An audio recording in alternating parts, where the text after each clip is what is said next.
Students, आज हम part 3 देख रहे हैं एसिड बेसिस एंड सॉल्ट्स का। हमने पार्ट 1 में पीएच स्केल देखा था।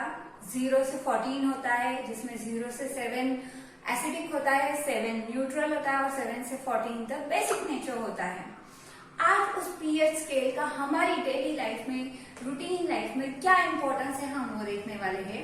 What is the importance of pH scale और pH in our life? very first thing is our body always works between the range of 7 to 7.8। यानी जब हम खाना खाते हैं, डाइजेशन करते हैं, तो पेट में जो HCl प्रोड्यूस होता है उसका अगर जो रेंज है वो 7 से 7.8 के बीच में ही नॉर्मल रहता है। उससे ज्यादा अगर एसिड प्रोड्यूस हो जाता है तो हमें अक्सर एसिडिटी की फीलिंग आती है। जैसे हम बोलते हैं कि खट्टी डकारी हो रही है, मुझे एसिडिटी हो गई, तो दैट इज इसका मतलब ये होता है कि आपका पीएच स्केल जो है वो 7.8 से 7 से नीचे चला गया है और आपको एसिडिक फीलिंग आ रही है। उसकी रेमेडी यानी उसको खत्म करने के लिए हम लोग इनो या एंटासिड लेते हैं। तो हमारी बॉडी का रेंज जो होता है वो 7 to 7.8 होता है। Second thing is your tooth. Your teeth and tooth are very important for you, और उसका जो पीएच होता है वो हमेशा 5.5 से ऊपर होना चाहिए। 5.5 से अगर वो नीचे चला जाएगा तो आपको टूथ डिके हो जाएगा, यानी आपके टीथ जो है वो खराब होना शुरू हो जाएंगे। और इसीलिए हम उसको रेमेडी के लिए टूथपेस्ट हमेशा यूज करते हैं, क्योंकि टूथपेस्ट हमेशा बेसिक नेचर होता है। अगर 5.5 से नीचे पीएच चला जाएगा या 5.5 के आसपास भी रहेगा तो टूथ जो होंगे वो एसिडिक नेचर में हो जाएंगे, और उसको न्यूट्रलाइज करने के लिए हम बेसिक टूथपेस्ट यूज करते हैं। मतलब जो आप टूथपेस्ट यूज करते हैं वो बेसिक इन नेचर होता है। Third thing is ends and बीज बाइट। यानी इस दिनों में तो ज्यादा होता होगा कि चींटियां काटती है और हमें खुजली होती है और बहुत सी जलन महसूस होती है। That is because ends liver acid on your body. If you are really a brilliant student and if you have the importance of education, then you will really find the answer what type of acid ants live on our body, and reply me on 7020886796। तो ants जो acid छोड़ती है उसको जो है उसको जलन कम करने के लिए हम उस पर हमेशा माइल्ड बेस का अप्लाई कर सकते हैं। यानी अगर आपको घर में भी इलाज करना हो और कोई चींटी काट जाए और वहां पे फुंसी हो जाए या आपको दर्द जलन महसूस हो, तो आप तुरंत कोई पेस्ट लेके आइए। आपके घर में जो होगा आपका बेकिंग सोडा, वो आप ले आएंगे और उस पर माइल्ड से रब करेंगे, थोड़ा सा लगाएंगे तो आपका जलन तुरंत खत्म हो जाएगी। Then next comes acid rains. आपने सुना होगा कि रेन्स होते हैं और उनमें एसिड रेन है जिसकी वजह से ताजमहल खराब हो रहा है। तो what are these rains? Acid rains are nothing but the rains with the pH scale lower than 5.6। जब किसी भी रेन वाटर का पीएच लेवल 5.6 से कम हो जाता है तो उन रेन्स को हम एसिड रेन्स कहते हैं। और ये एसिड रेन आपकी बॉडी के लिए, नेचर के लिए, मॉन्यूमेंट्स के लिए, सबके लिए हानिकारक होते हैं। तो acid rains are nothing but the rain waters with the pH scale below than 5.6। इतना महत्व है हमारी लाइफ में पीएच का। इसके अलावा प्लांट्स और एनिमल्स भी सेंसिटिव होते हैं। प्लांट्स जो होते हैं उनके लिए भी एक स्पेसिफिक पीएच दिया जाता है बैलेंस, जिससे वो ऑप्टिमम ग्रोथ हो। आपने कई बार एड सुनी होगी कि अपने जमीन की जांच कराए, अपनी भूमि की जांच कराए, एग्रीकल्चर एड होती है डीडी या गवर्नमेंट की तरफ से। तो दैट इज नथिंग कि वो पीएच बैलेंस बना के रखना चाहती है ताकि जो नया क्रॉप प्रोडक्शन हो उसका जो ग्रोथ है वो प्रॉपर रहे। तो specific pH is necessary for the plants. यहाँ पे आपका इंपॉर्टेंस ऑफ पीएच टॉपिक जो है वो खत्म हो जाता है। इसके बाद हम जानेंगे सॉल्ट्स। जैसे हमने एसिड्स देखे, बेस देखे, एसिड बेस रिएक्शंस देखे, पीएच देखा, इंडिकेटर्स देखा, अब हम देखेंगे सॉल्ट्स। सबसे पहला सॉल्ट है सोडियम क्लोराइड, जो हमारी जिंदगी का सबसे इम्पोर्टेंट चीज है और रोजाना हमारी जरूरत है। इसके बिना हमारा खाना नहीं बनता। आपका कॉमन सॉल्ट जो घर में सादा नमक होता है वो होता है हमारा सबसे पहला सॉल्ट सोडियम क्लोराइड। इसको बनाने के लिए एसिड प्लस बेस रिएक्शन होता है। Acid plus base reaction gives common salt and water. ये हमने पीछे भी देखा था, नेचुरली ऑकरिंग भी होता है। मगर ये NaCl जो है इसका एक और इम्पोर्टेंट प्रोसेस होता है, क्लोरो अल्कली प्रोसेस।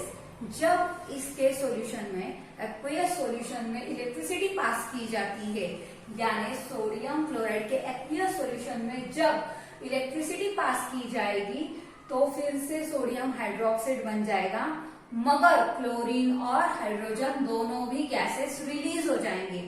इसीलिए बहुत इंपॉर्टेंट है और इसका नाम है chloro alkali process.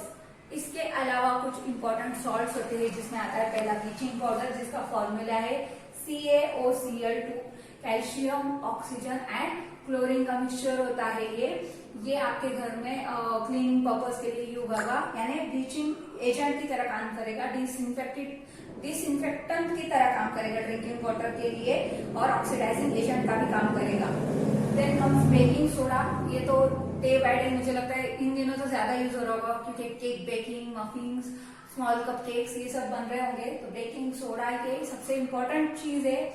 Baking soda हमारे घर में होता है, ये एंटासिड के तौर पर भी काम करता है, बेकिंग पाउडर का हिस्सा है और किसी भी चीज को फर्मेंट करने के लिए भी बहुत हेल्पफुल होता है। ये हमारे ईटिंग में होता है और ये फायर एक्सटिंग्विशर्स में भी आपको पाया जाएगा, जिसमें सोडा एसिड फायर एक्सटिंग्विशर्स होते हैं, उनमें बेकिंग सोडा यूज किया जाता है। थर्ड है वॉशिंग सोडा। वॉशिंग सोडा का सेकेंड नाम होता है hydrated sodium carbonate. Why hydrated? Hydrated का मतलब होता है वाटर मॉलिक्यूल का प्रेजेंट होना। इसका वॉशिंग सोडा का फॉर्मूला होता है Na2CO3.10H2O। .10H2O का मतलब होता है वाटर मॉलिक्यूल के 10 मॉलिक्यूल्स जो है वो Na2CO3 के साथ अटैच होते हैं और उस वक्त उसे वॉशिंग सोडा कहा जाता है। ये वॉशिंग पर्पस के लिए यूज होता है, ग्लास बनाना, सोप बनाना, इन सब में भी इसका वॉशिंग सोडे का यूज होता है। पेपर फैक्ट्री में भी इसका यूज होता है और क्लीनिंग एजेंट जहां पे भी स्टेन्स होंगे उसको रिमूव करने के लिए वॉशिंग सोडा यूज किया जाता है। And last but not the least, plaster of Paris. ये तो बहुत ही कॉमन है, इसको POP कहा जाता है। इसका फॉर्मूला होता है CaSO4.12H2O। हाफ H2O का मतलब H2O मॉलिक्यूल का सिर्फ आधा हिस्सा CaSO4 के साथ लगा हुआ होगा, पूरे मॉलिक्यूल का आधा हिस्सा। इसीलिए हम ऐसा नहीं बोल रहे कि 1H and half O, molecule का आधा हिस्सा लगा हुआ होता है। इसका दूसरा नेम होता है कैल्शियम सल्फेट हेमीहाइड्रेट। ये आपके बोन्स जब फ्रैक्चर हो जाते हैं तो उनको फिलिंग के काम में आता है। आपकी वॉल्स जो होती है उसको सॉफ्टन करने के काम में आता है। आपके घर में जो आर्टिफैक्ट्स है उसको बनाने के लिए काम में आता है। आपने कई बार सुना होगा कि गणपति की मूर्तियां प्लास्टर ऑफ पेरिस की मत यूज कीजिए, मत यूज कीजिए, यानी आपके यहाँ पे जो मूर्तियां बनती है वो भी कई बार प्लास्टर ऑफ पेरिस की बनती है, अब कम हो रही है। और इसके अलावा टॉयज बनाने में बहुत सी चीजों में प्लास्टर ऑफ पेरिस का यूज होता है। तो इसी तरह से ये मेन सॉल्ट्स जो हमारी स्टडी में है 10th स्टैंडर्ड की, आपको ये भी पढ़ना है और इनसे समझना है, इनके याद रखना है। ये 2 मार्क्स के लिए ईच एक क्वेश्चन आ सकते हैं। What is chloro alkali process पूछा जा सकता है।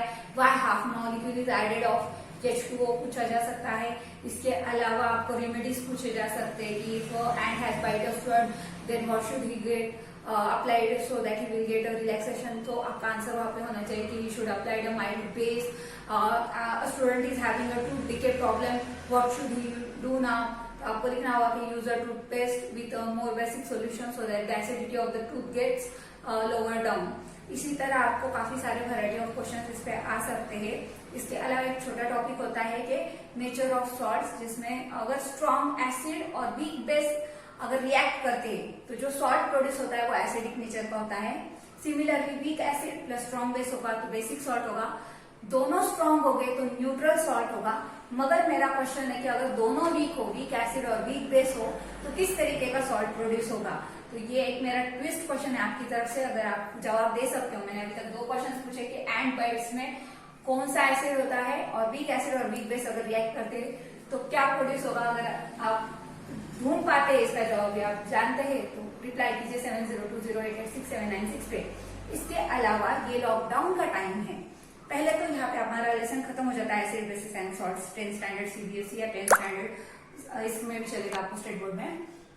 ये लॉकडाउन का पीरियड बहुत इंपॉर्टेंट है, आपको काफी सारा टाइम मिल रहा है और आपका टाइम वेस्ट ना जाए इसीलिए हम वीडियोस बना रहे हैं और हम आपको हमेशा भेजते रहेंगे। जो जरूरतमंद बच्चे उन तक ये फॉरवर्ड कीजिए। हमारा चैनल है श्रुति टेके यूट्यूब पे, उसे लाइक कीजिए, सब्सक्राइब कीजिए, शेयर कीजिए, बेल आइकॉन दबाइए ताकि जब भी नया वीडियो आए आपको पता चले। आप भी देखिए और आपके फ्रेंड सर्कल में जिनको जरूरत है उन्हें भी पास कीजिए और अपने लॉकडाउन का टाइम अच्छे से यूटिलाइज कीजिए। और हमारा चैनल सब्सक्राइब करने पे आपको हमेशा नए वीडियोस मिलेंगे जिसमें हम 10th 9th सारा सिलेबस कवर करने की कोशिश कर रहे हैं ताकि आपका लॉकडाउन टाइम अच्छे से यूटिलाइज हो, प्रॉपर स्टडी हो और प्रॉपर गाइडेंस मिले। Thank you.